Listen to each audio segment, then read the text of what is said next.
Hey y'all, welcome back to Movement Link. So there's a lot of technique that goes into every single movement. So even the burpee. So many times people hear burpee, they're like, yeah, I got it. You get on the ground, you get up off the ground, what is there? And people mistake knowing how to do something that looks kind of like the movement with learning all the intricacies of these exercises, and then that way you can use these little pieces to your advantage. So when we're talking about the burpee, we need to get on and off the ground as efficiently as possible, and the burpee is a great way to translate things that we might have to do in the real world. So what is the easiest way to get on the ground? And so think of it like this. We're going to need to start from somewhere. We're going to start from standing up. And why do we choose to squat with our feet a little bit wider than right here? It's just because it gives us a little bit more hip mobility. So it doesn't mean we have to do every single burpee from our squat stance. We don't want to take this too drastic, because then we get into, if we're playing sports, we are never, hardly ever I should say, you might be here if we're sprawling, wrestling, or doing martial arts or something, but we are rarely in this position in sport. So more commonly, we're going to have choices in these kind of ranges. So we're going to want to go a hair wider, because we know that's going to give us some more hip mobility, but we don't want to go too wide, and we don't want to start turning the feet out and doing goofy things, because then we're not going to get that real world translation.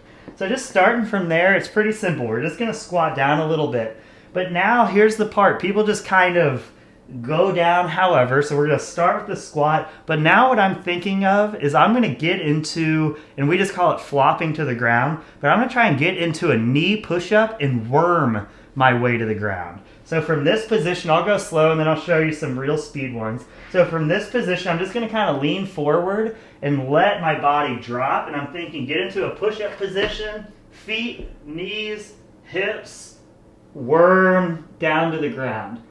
And then going up, we've talked about a billion times before, we're going to create that arch, and we're going to snap and get the final push as we get back into the position. So up and down kind of look the exact same, and most people just aren't putting any thought into it. So what this looks like at full speed is I'm going to partially squat and just worm my way down. And I'm just going to let my knees hitting, and then that body arch, let myself kind of snake down to the ground.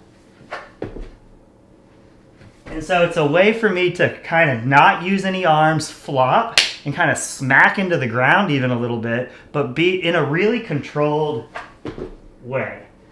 And then as we're trying to go faster, we can really just kind of embrace it. And all I'm trying to do is I'm thinking in my head, squat a little bit, get into the plank, knees, hips, roll. And a lot of times you need to come at these things kind of like a robot in the beginning, and then you can get more and more and more fluid with it. But the people that are using just pure arm strength to do the negative, remember that negative portion of any movement causes more muscle damage than the other portion. So we want to take as much stress away from those negative portions of each exercise as we can. So I'm out of breath.